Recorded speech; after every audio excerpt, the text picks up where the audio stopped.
Angie Bettelma, des actualités uniques, dynamiques et renversantes dans le journal TV. Du jamais vu chez Batimax. Une remise à la caisse jusqu'à 15% dans tout le magasin et 20% sur tous les carreaux. Batimax, la qualité au meilleur prix. Luciano ni fampalalam-baovao.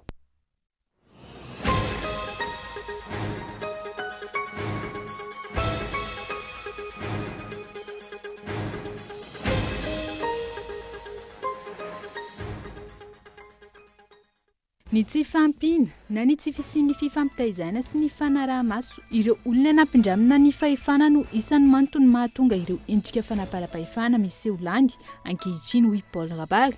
Tsy hita mazava ihany koa ny fampiarana ny lalàna ho an'ireo manao izany antony tsy mahafoana ity trangan-javatra ity. Jiolahy miisa 13 tsy mampandry fahalemana tao Mahajanga tapo-tanàna no voasambitry ny polisy-pirenena, sasany tamin'izy ireo mpamaky-trano, ao kosa ireo mpanao sity mahery, ny mpivoaka zava-mahadomelina sy ireo mpivarotra rongony. Fitaovam-pitaterana isan'ny nolovaina tamin'ireo vahiny mpanjana tany ireo lalamby misy izay misy zotra efatra hita eto amintsika. Malagasy aman'alina no nampiasaina tamin'ny fanamboarana izany, ary maro ihany koa ireo namono ainy ho ny mpahay tantara ka tsy tokony avela amin'izao izy ireny noho izy sokajiana ho vakoka. Ao amin'ny maresaka any ivelany, nitarika ny fitaom-pivavahana tao amin'ny Saint-Pierre Vatican ny Papa androany, izao avy nisaboana tany amin'ny hopitaly ary mbola manohy hatrany ireo andraikitra amin'izao fanombohan'ny herinandro masina izao. Ny andinindin'izay avy hatrany.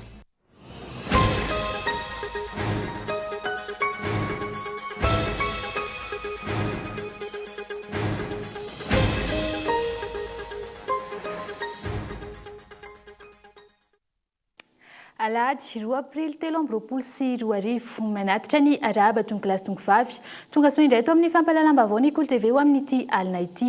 Asaina mpanajana isika ny tokantrano anaraka ny fampahalalam-baovao hatramin'ny farany. Anboatsika ny fampahalalam-baovao ny tsy fahampiana na ny tsy fisian'ny fifampitazana sy ny fanaraha-maso ireo olona nampindramina fahefana no isan'ny antony mahatonga ny endrika fanarahota-pahefana miseho lany ankehitriny.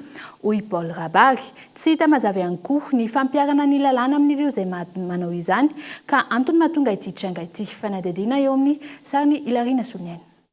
Tsy ampy fifampitezana sy fanaraha-maso ireo olona sasany nomena fahefana lasa mandoto ny vondrona na fikambanana misy azy. Manoloana ny fandikan-dalàna samihafa sy ny fanamparam-pahefana hoy Paul Rabary. Misy ihany koa ireo tsy manana fahaiza-manao sy fahalalàna amin'ny andraikitra nanendrena azy ka manasoketa ny rafitra rehetra misy azy raha ny fanazavana. Miteraka olana ero amin'ny ivon'ny fiarahamonina ilay satria indraindray ilay olona mampiatra ny fahefana tsy ampy tokony izy manimba ilay tompona fahefana na manimba ny korony manana fahefana. Ka ny fiatraikany inge dia manjary voasiketa iray manontolo ilay rafitra misy an'ilay olona nefa ilay olona indraindray tsy voaberaka ny tokony izy. Lasa ialokolofan'ny sasany ao anatin'izay araka izany ny rafitra misy azy antony mampisy ny fanaparam-pahefana hatramin'izay ary ny anirongatra tatoato. Mifampiaro amin'ny ratsy fa hoe mifanorohevitra, mirahina, mifanalehibe ao anatin'izay zavatra izay. Tsy voatery ho ratsy foana ny corporatisme fa indraindray ilay olona izay voakasiky ny zavatra tsy metimety mitady an'ilay corporatisme hiarovany sy hafienany. Ka mila mifanentana zany ireo olona ao anatin'ny rafitra ireo, mila mifampijery, mila mifampiambina ary mila mifananatra satria zava-dehibe loatra ny fananana fahefana ka lasa tokony ho mendrika an'izay fahefana izay ny olona. Rehefa tsy mendrika an'ilay fahefana izy dia manimba an'ilay rafitra misy azy. Ankoatra ny tsy fahampian'ny fifampitezana, isan'ny antony mampanjaka ny fanaparam-pahefana ny kolokolo sy ny kitrana trano, fa indrindra ny goragora eo amin'ny fampiarana ny lalàna. Reny tranga ireny izay tsy hita matetika ny toy rehefa tonga any amin'ny ambaratonga samihafa sy eny anivon'ny fitsarana. Fa manahiry ireo mpanao politika fa ny zavatra nitranga tamin'ny taona 2024 no iverina amin'ity fifidianana ity. Tokony hisy ny fepetra raisina amin'ny firotsana ho filoham-pirenena raha ny fanazavana. Nela Rana Evson. Manay amin'ny mety famerenana ny fomba fanaotany aloha ny mpanao politika ary mijery ny hiafizotrany ny hiaraharam-pirenena amin'izao fotoana. Misy ny fifanekena izay hiatsinakatoavina raha ny fanazavana ireo mpanao politika ary misy ny lalana izay hiatsovoazy. Problème fotsiny mantsy eto amintsika ny vazaha mody miady, tsika mody miavana, rehefa avy eo indray kianina indray ny HCC ohatrany tamin'ny 2002 ny solony les candidats ny 2002 rehefa tsy nety nanao deuxième tour izy ny solony ny membre ny HCC de neketsika malagasy zany de natao ny azalambo de neketsika malagasy zany de amiko zay no problème atsika tsy manaja ny soni zay fanarahana tany Dakar tany Maputo de rehefa avy eo mody miavana nefa ny mbola iady ihany rehefa avy eo. Ray aman-dreny amam-panahy ny FFKM ka manana anjara andraikitra amin'ny fiafianam-pirenena indrindra ny fampitoniana ny atoedrara ara-politika. Fa tsy mbola niravina ny fifanarahana momba ny jondro indrindra ny lamatra eto Madagasikara sy ny vondrona Europeanina. Isan'ny tsy mbola voajery ny pitsopitso ny ahafahan'ny Madagasikara misitraka ny compensation financière nandritra izany fionana izany. Yves Richard. Tsy mbola vita hatramin'ny faran'ny fionana eo amin'ny governemanta malagasy sy ny vondrona Europeanina mahakasika ny fifanarahana momba ny jono indrindra ny lamatra. Raha ny fampitambavaova amin'ny minisitra ny jono sy ny toe-karena manga. Ny fijerena ny pitsopitso ny ahafahan'ny Madagasikara misitraka ny vola avy amin'ny fitrandrahana ny lamatra anatin'ny fahadranomasina na ny compensation financière no mbola tsy tontosa hatreto ka tombanana hanomboka ny volana May ho avy zao. Amin'izao zany dia manodididina ny volana May eo no ireprendre andray mandeha zany ilay ataontsika hoe fijerenany amin'ny ampitsopitso ny afahana procéder amin'ilay paiement, afahana procéder amin'ilay afanatanterahana n'ilay mise en œuvre n'ilay accord satria azadino ilay jony lamatra eto Madagasikara dia mandalo satria ilay lamatra dia fananana iombonana, ilay lamatra dia fananana mandehandeha zany hoe ressource migratrice mandehandeha izy io izay iarahantsika amin'ny Maldives, iarahantsika amin'ny Somalie, iarahantsika amin'ny Rio Man, iarahana amin'ny Kenya, Tanzanie, Maurice, Seychelles, Comores, Mozambique, l'Afrique du Sud, iarahantsika amin'ny firenena maro samihafa zany no miaraka samy tompony io lamatra io satria izy mandehandeha. Ny taona 2024 raha iverenana no vita ny fifanaovan-tsony mahakasika ny fifanarahana momba ny jono lamatra teo amin'ny Madagasikara sy ny vondrona Europeanina ary mifarana ny faharaiky amin'ny 3 Desambra 2024. Tao anatin'ny 3 taona tsy nisy marimaritra iraisana tamin'ireo teboka telo ny fatohan-dinika teo amin'ny rotonta. Isan'izany ny vola tokony hositrahan'ny Madagasikara manoloana ny fitrandrahana ny lamatra na ny compensation financière sy ny isan'ny sambo ny vondrona Europeanina. Mahazo ny fahazondalana ny jono anatin'ny zone économique exclusive malagasy. Ankehitriny andalam-pahavitana ny fifanarahana ara-jono amin'ny vondrona Europeanina. Saingy aiza-ho aiza ny fifanarahana amin'ireo firenenekafa isiny mangarahara ary ampaharitra ny fitantanana ny arenan-dranomasina. Ny tsy fitsiny mangarahara izay efa niteraka olana goavana toy ireo fifanarahana ara-jono roa lehibe niarahana tamin'ireo orinasa sonoa ny taona 2022 izay voalaza ampiasana sambo 300 sy 300 ary sambo maherin'ny 300 ny taona 2022. Fa lafim-bavao hafa kosa indray tsy nisy ny fitoam-pivavahana tao amin'ny fiangonana Jesosy mamonjy tsara honenana androany nakato ny prefektura n'Antananarivo ity fiangonana ity. Anton'izany ny fifandonana teo amin'ny roapiny rotonta tamin'ny sabotsy 20 Martsa lasa teo teny an-toerana raha ny fanazavana hatrany. Fanadediny.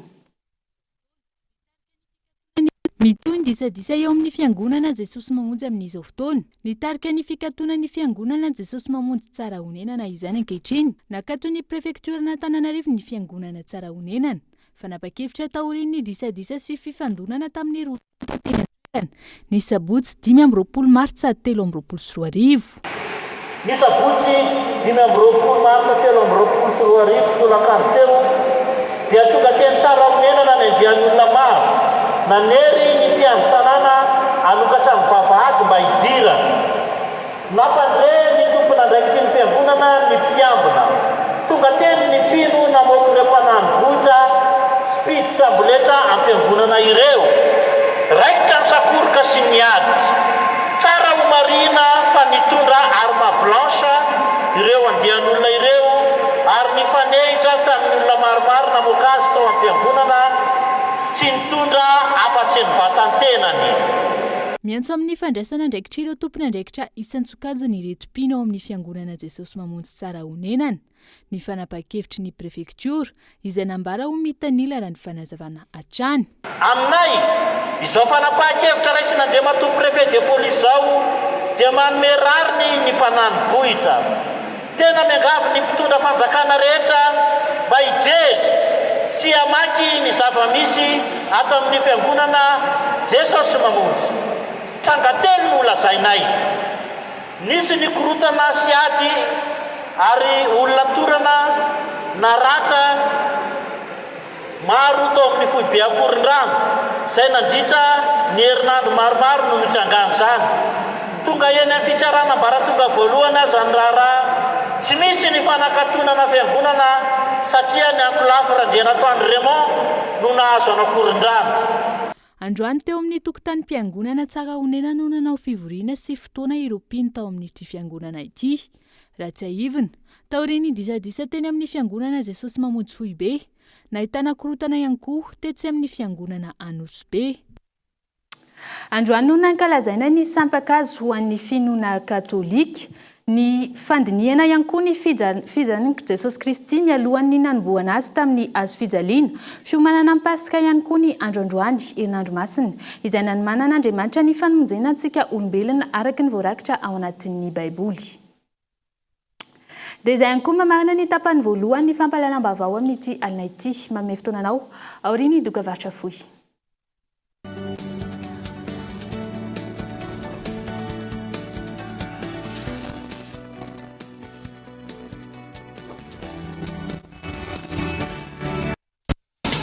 Ta télé fibrée. En ce moment, abonne-toi à la fibre. Telma t'offre la box Telma TV, plus 3 mois d'abonnement à tes chaînes préférées en top qualité. Ça, c'est Dual Play. C'est à partir de 149 milliards TTC par mois. Rends-toi en Telma Shop. Telma, sa fibre numéro 1 malagasy.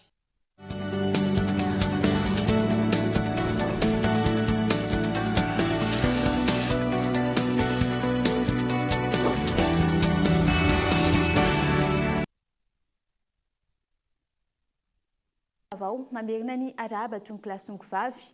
Ny vaovao mikasika ny valanaretina Covid-19 avy hatrany no anomboantsika izany. Misa 950 ireo marary vao marina fa mitondra ny valanaretina Covid-19 eto Madagasikara. Raha ny tatitra izay navoaka ny ministera ny fahasalamam-bahoaka androany. Nanomboka tamin'ny 5 hatramin'ny 1 Martsa. Faritra misa 5 eto Madagasikara no ahitana ireo marary ny Covid-19. Ny eto Analamanga izay ahitana marary miisa 4 ireo. 9 ireo marary anivakina karatra. Olona 3 vao marina Andiana ary olona miisa 2 marary ny Covid-19 avy any Indroy. Ny olona iray farany kosa manaraka ny fitsaboana any Matsiatra ambony.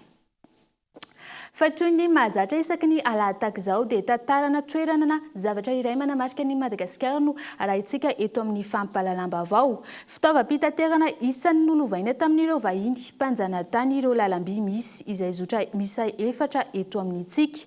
Malagasy manaly no nampiasana tamin'ny fanamboarana izany ary maro ihany koa ireo namony ainy ony mpahay tantara ka tsy tokony avela amin'izao izy ireny noho izy ireo sokajiana ovaka. Iona sainy. Misa 4 ireo lalam-by namboarin'ny Frantsay mpanjana tany teto Madagasikara ary mbola hita mandrakandroany. Manodidina ny 700 kilometatra ny fitambaran'izy ireo ary naorina teo anelanelan'ny taona 700 hatramin'ny 700. Isan'ny tompon'antoka nampanamboatra ireo lalam-by teto Madagasikara ny Général Galeny. Tanjona ny anamorana ny fitaterana ireo akora fototra hiazo ny seranatsambo ary anondrana izany any velany fa ihany koa ahafahan'ireo mpanjana tany manamora ny fanaraha-maso ireo tanàna rehetra. Ny TCE Tananarivo Côte Est izay mirefy 170 kilometatra vita ny taona 700.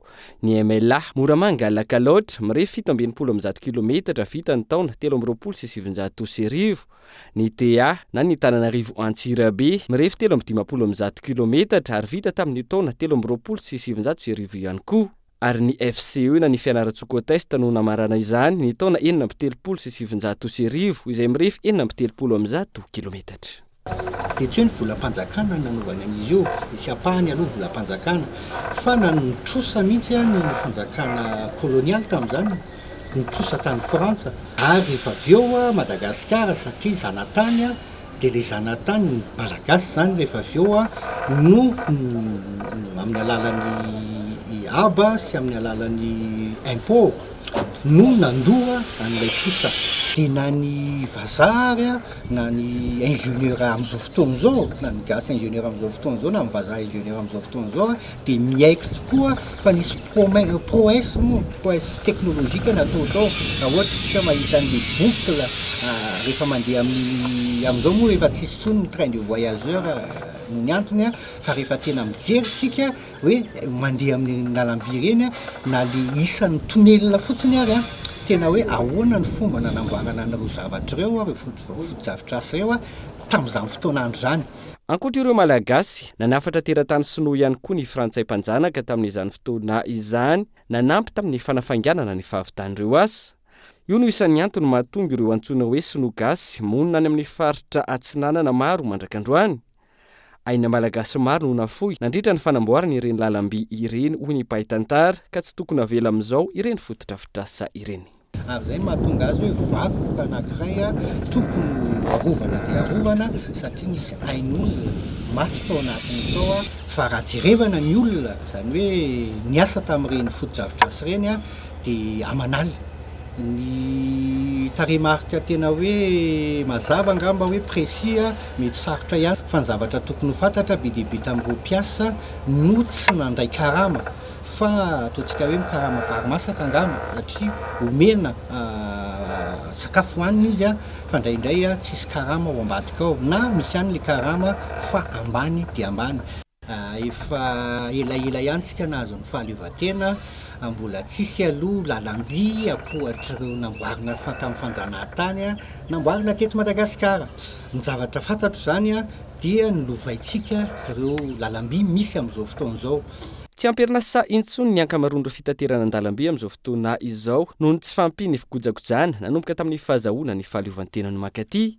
Nisy ihany ny fampanantenany ny fitondram-panjakana ny fandimby ny amelomana azy ireny sy ny filazana fa loha-masinina maro no avy ary ampiasaina saingy tsy mbola hita mazava hatramin'izao. Ireo mpiasa misehatra amin'ny fitanterana an-dalam-by ihany koa na renesana fitarainana matetika ny amin'ny tsy fandoavany fanjakana ny tambokaraman'izy ireo. Ny fitaterana an-dalam-by izay ahitana tombony maro na amin'ny fitateran'entana izany na amin'ny fitateran'olona. Inona fa ateza kokoa ary tsy mora simba ireo lalam-pirenena izay mampiteny monina ankehitriny raha mandeha araka ny tokony ho izy ireny fitaterana an-dalam-by ireny. Ahafahana manala tanàna maro ao anatin'ny fitokana monina ihany koa ny fampandehanana azy ireny. Amin'izao misy ny tetika asa eto Antananarivo ho famerenana ny fitaterana an-dalam-by izay iandrasana ny fahavitany.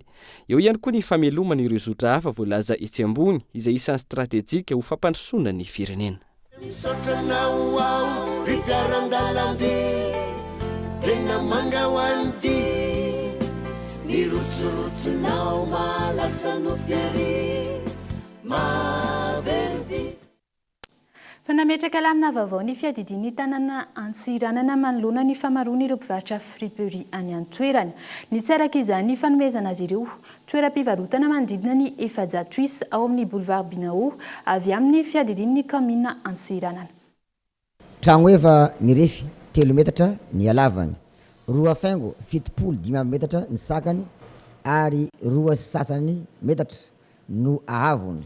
Ireo no toeram-pivarotana vaovao azon'ny mpivarotra friperie vokatra ny tetim-pandrosoa ny fiadian'ny commune urbaine de Gosorez. Foto-drafitrasa vita madidio ny vola mahoaka hoy ben'ny tanàna ny de Gosorez. Raha atao tanàna ty tsy volan'ny président volan'ny député nanino volam-bahoaka. Any olo isoratsika riava atsika vahoaka ny diego fa volatsika nanamboatra izy ty. Ary volatsika madiodio no manamboatra izy ty. Ife zay raha tokony ifena indrindra fa mikominy any fa io tsy maintsy mipody aminao fo. Mara-pizarany olona ividy zavatra amin'izy ireo dia nomeny ben'ny tanàna de Gosorez 3 volana tsy andoavana hitra ireto mpivarotra friperie ireto. Zay tsy ala madame la présidente fa ambelane malalaka aminareo ninareo izy ty. anjarany mpivarotra friperimeradia no mitantana ity toeram-pivarotana ity manomboka eto ka nanentana atrany ireo mpahazo tombotsoa ny filohan'ny fikambanana mba hikobaby ny zavabita indrindra fa ny fikajegna ny fahadiovana nambarany fa nisy ny fiaramiasa eo amin'ny fokotany tanamboavaratra sy tanamboa atsimo nanorenana ity fotodrafitra asa vaovao ity ary teo ihany koa tamin'ny fokotany tanamboa 4 izay nisy azy teo aloha tolo-pisaorana ihany koa no nataony ho an'ny filohan'ny antenimeran'ny varotra sy ny industrie eto de Gosores Andriamatoa Laopowing Wilfrid niaraka tamin'ny député Ramenasson Rio Merci nahafahana namono omba anankiroa natao nofikena amin'ny tampihavanana marina fa nialoavan'ny joro fangatapitaina amin'ny Andriamanitra sy ny razana lorana ny zavabita teto. Any Antsirabe kosa indray totosa tao Antsirabe nandritra ny efatrandro ny fankalazana nasionaly ny andron'ny jandarmaria pirenena nandritra izao fankalazana izao no nanaovany ny famindrapa-efana tamin'ny colonel Andriapeno Arvelo Samy izay voatendry hitantana ny vondrotom-paritra jandarmaria ao vakiny Akaratra. Kolo TV Antsirabe. Niavaka ny fankalazana ny andro jandarmaria pirenena izay natao teto amin'ny faritra Vakinakaratra ny fankalazana nasionaly tamin'ity taona 2024 ity. Maro ireo entsika nentina nanamariana izany izay nanomboka ny alakamisy faha-telopolo ny volana martsa 2024 lasa teo ka ny farany androany faharoa ny volana aprily. Manoloana ny kianja fahaleovantena teto Antsirabe no nanatanterahana ny fankalazana. Tonga taty atoerana ireo minisitra izay notaria ministry ny fiarovam-pirenena sy ny sekretera-panjakana miadidiny jandarmaria. Notrono ny lehibe ny etat-majorn'ireo taf ary ny commandeny jandarmaria. Nandritra izao fankalazana izao ihany koa no naovana ny famindrapa-efana tamin'ny colonel Andriapeno Arvelo Samy izay voatendry ho commandeny vondrom-pileovan'ny tompo-paritra ny jandarmaria eto Vakinakaratra. Narahina matso lehibe nataon'ireo zandara ny lanonana ary nisy ny fanehoana-pahany amin'ny asan'izy ireo manoloana ny fitandrona filaminana ary ny fiarovana ny vahoaka sy ny fananana.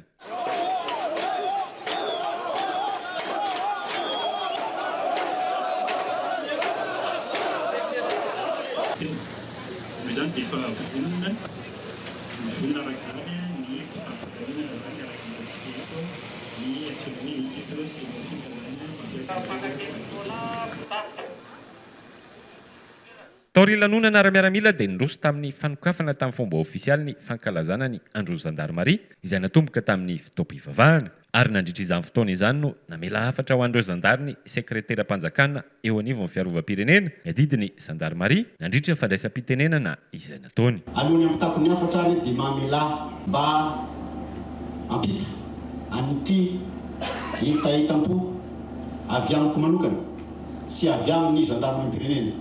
Satria nahoana ny andraikitra manandrify dia mety maro ny zavatra tsy tanteraka, maro ny zavatra azo kiana, maro ny zavatra mampalahelo, maro ny zavatra manana fotoana. Ianareo izay manatrika eto misolo tenany maro ametraka fifonana amin'izay tsy mety nataony tenako. Olombelona ny sainy mety manao adisony izy a, mety manao erreur izy a, tsy tonga lafatra izy a, ka dia mamela ny elony amin'ny anaran'ny tena manokana mangatany an'izany sy amin'ny anaran'ny jandarmaria-pirenena izay voatsingaly teo fa misy be dia be ny zavatra tsy mety ataon'ny mpiara-miasa. Araka izany dia totosa teto amin'ny faritra Vakinakaratra nandritra ny efatrandro ny fankalazana ny andron'ny jandarmaria-pirenena eto Madagasikara. Julamisa 13 sy nampandry fahalemana tao Mahajanga tapin-tanàna no voasambotry ny polisy pirenena satsany tamin'izy ireo mpamaky trano ao kosa ireo mpanao sity mahery sy mpifoka zava-mahadomelona sy ireo mpivarotra rongony. Ny hamongotra ireo olon-dratsy ao Mahajanga no tanjon'ny polisy pirenena ary manao antsoava amin'ny fokon'olona amin'ny fanomezana loharanom-bavao. Andry Robert, Kolo TV Mahajanga. Voasambotry ny polisy pirenena ny sasany tamin'ireo andian-jolahy tsy mampandry fahalemana teto Mahajanga tapin-tanàna. Misa 13 izy ireo ka ny iray vehivavy. Tato ato nanjaka ny vakitrano isam-pokotany sy ny firongatry ny fifohana zava-mahadomelona teto Mahajanga. Tsy nipetrapotsiny ny mpitandro ny filaminana ny ara-nentana tamin'ireo andro masom-pokon'olona teny anivo ny fokotany ka nazahoana vokatra maro samihafa. I tovolahy roa lahy moa no voasambotry ny polisy pirenena izay jolahy raindany ilay mitondra pilotra, mitondra antso-meso, vato ary le mampiororo ny vahoaka eto tapin-tanàna Mahajanga rehefa nataony velam-pandrika miaraka amin'ny namany nataony fanenjena taina amin'ny fokotany Ambalavola nafana ny sambotra anazy roa lahy ireo ary mitombo ny fanadidina dia ny haiko ny elony izy reo lareto fa tena anisan'le mitety areo trano izay hitantsika tamin'ireny vaovao isan-karazany ireny. Nahitambokany ihany koa ny hetsika ady amin'ny zava-mahadomelona mahery vaika nataon'ireto polisym-pirenena ireto. Ary tao Ambalavola no ny atombon'le izy misy andiana olona tanora zatovo eo mpifona izany hoe mpitsonjomana ny areo rongony mahery vaika ireny ary ny voasambotra ny roa amin'izareo. Nisy moa ny tsoka roa ihany koa voatifitra, ray voatifitra tamin'ny feany, ray ihany koa voatifitra tamin'ny feany fa rehefa nentina fitsaboana tao amin'ny hôpitaly dia ny afary amin'ny fahafatesana. Ho an'izay fisafona izay mitandro amin'ny filaminana dia natratra roalahy teo am-pitsondromana roa tamin'ny faritra mabibikely iny tsy lavitra ny sosiete anankiray amin'ny lalam-baovao iny eo ampanondromana mihitsy ny an'ilay seraingy sy ny zava-mahadomelona izy roalahy reo no tratra. Misy amin'ireto jiolahy tratra ireto ny mpanendaka tratra teny amin'ny La Corniche, ny raindainy amin'ny alatra koa mamborona teny anivony fokotany sy ireo mpanao sinto mahery amin'iny faritra ny Antany Malandy sy ny manodidina iny sy tao amin'ny fokotany fiofio.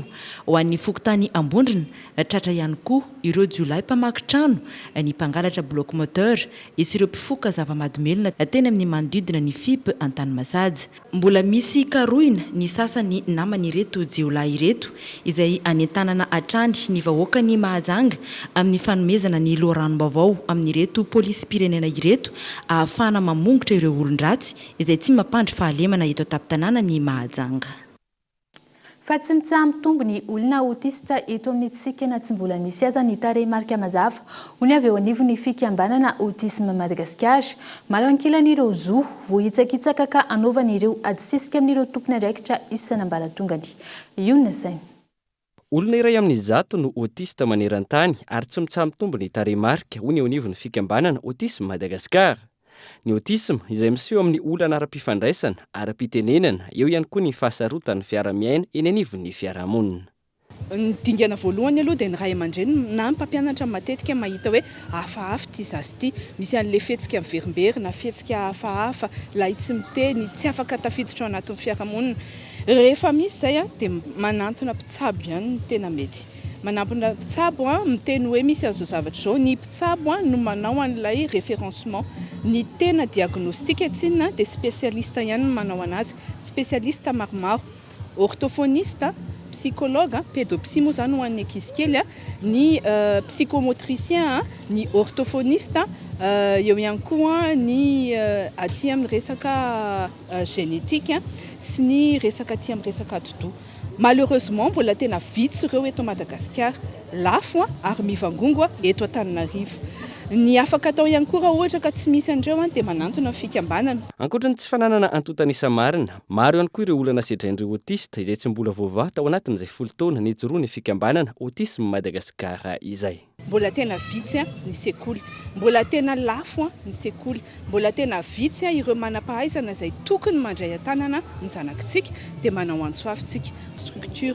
Ny ao amin'ny fahasalamana, ahoana ny ahafahana mandray an'ireo karazana pahasalamana rehetra, tsy ny diagnostika ihany fa raha ohatra izao miteny aminareo hoe vitsy na tsy misy ny gynécologue izay formé handray olona autiste. Kanefa rehefa tonga ny otrany hoe fadim-bolana, rehefa tonga ny mety hoe aretina ara-pananahana izay mahazo ny olona autiste dia ahoana ny ataontsika. Eo ny resaka nify, eo ihany koa ny eo amin'ny resaka fiarovana, sécurité. Betsaka ny olona autiste very, tsy tena hoe fautiny ray aman-dreny, fa ny autiste mihitsy no mitsoaka. Dia mila ampianarina zany ny polisy, ny gendarme, ny pompier hoe rehefa misy situation ohatran'izay ahoana. No marina androany teny amin'ny valan-javaboary ny Tsimbazaza, ny andro iraisam-pirenena ho fampahafantarana ireo zo sy fihetsika tokony ho raisina manoloana ireo autiste. Samy naterabe hivavy, mananjina, mananjo, ny andrato fahalalana, ny ho salama, andray anjara, ny ho arovana sy ho tsiavana, dia aza raisina fahavalo fa alaivo namana, aza tondrona molotra fa tolory tanana, afakely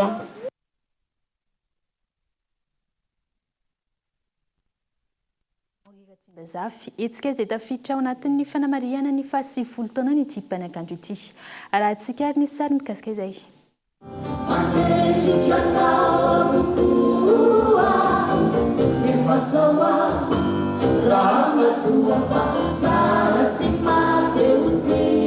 Efa milao ny voady fahitsanina tsy anambady zaho tsy horekoreko hiteviteo toatao zanakiro zay ody ka tena ty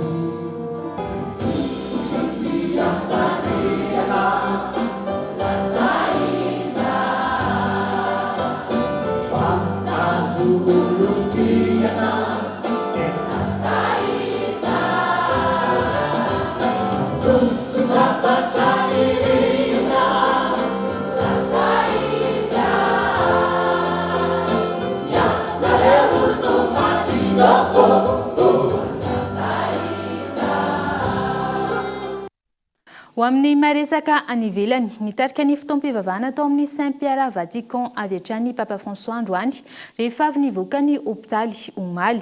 Eny amin'ny 20 taona izao ny Papa François izao notsaboina tany amin'ny hôpitaly ary mbola manohy hatrany ny andraikitra amin'izao fanombohany herinandro masina izao. Kopa-tanana tokana avy zanana izany no hita tamin'ny fihetsiky Papa nandritra ny fotoam-pivavahana androany tao amin'ny Saint-Pierre Vatican.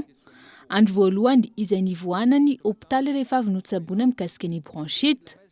Manamarika ny andro androany fanombohany herinandro masina no tarihin'ny Papa.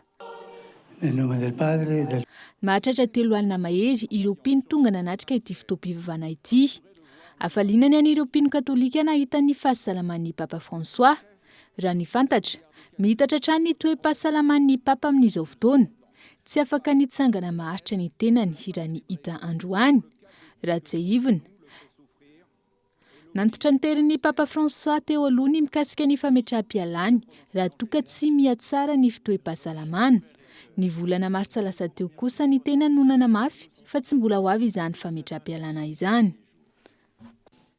Dia izay ihany koa mamarina ny fampahalalam-baovao eto amin'ny Cool TV ho amin'ity alina ity. Azadino arahinao aoriana izao vaovao izao ny fandarana alalino izay itondrany Nelarana Evson nitrangana fanolanana aranofo hita eny anivon'ny fiarahamonina amin'izao fotoana indrindra ho an'ireo zaza tsy ampy taona. Ny ekipa ny fampahalalam-baovao ny Cool TV kosa dia manome fotoananao ho amin'ny rapiditra indray. Veloma toboko.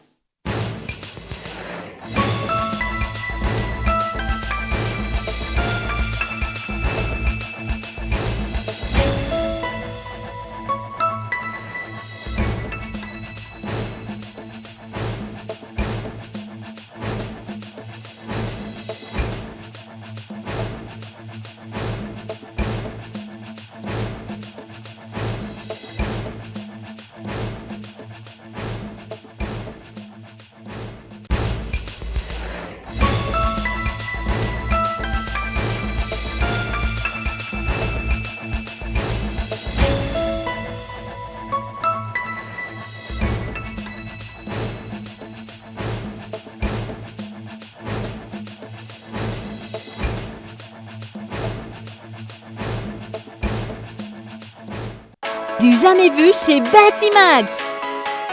Une remise à la caisse jusqu'à 15% dans tout le magasin et 20% sur tous les carreaux. Batimax, la qualité au meilleur prix. Vous a présenté Nivava. 5G Batelma, des actualités uniques, dynamiques et renversantes dans le journal TV.